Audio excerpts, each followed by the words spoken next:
marriage is perfect. If anybody tells you that every marriage is perfect, it's a lie. You see, when you see somebody else's marriage, that's why sometimes people sit in the church and they want to go after somebody else's husband. Right. But you have no idea, honey, the kind of business they run, the kind of communication, and what's going on. So what communication does is that it binds you together. Communication uncovers things, like I said. If there is nothing that you cannot see, that communication can bring it to light. If you see things and you all are and you don't speak to each other, and you don't voice certain things out, what happens? The next thing you know, there's a flood in your home. And a flood can be trouble. Miscommunication is something that kills marriages. Now, with communication, if romantically you cannot communicate to your spouse that, honey, this is my G spot.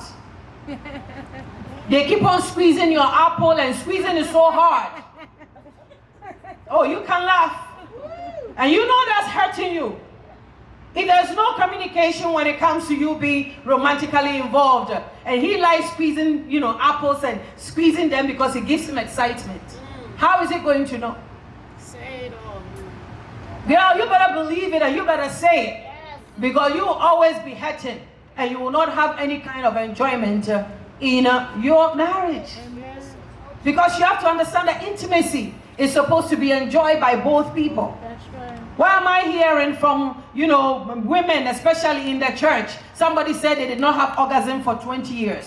Where is the communication? I was like, hey, mama, you are suffering. 20 years of orgasm. You didn't even say 1 year or 1 month. 20 years of orgasm. And Papa is in the church singing, when the saints go marching on. And he's not taking care of business. Because you have not communicated with him. If I tell him, he will say, I'm spoiled. Rebecca must say, I'm a bad woman. You better tell him, because there is something about you that he liked. And you have to understand that if you do not tell him, he's just going to do what he do. Maybe from his past relationship or whatever it is, he's been made to believe that you can squeeze anything the way you want because it excites you.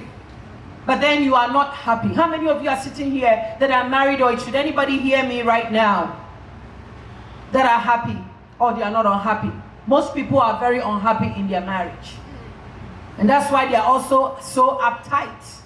And they'll be fighting and all that. If a wise woman builds their home with their hands, it is talking about the ability that you have to change things.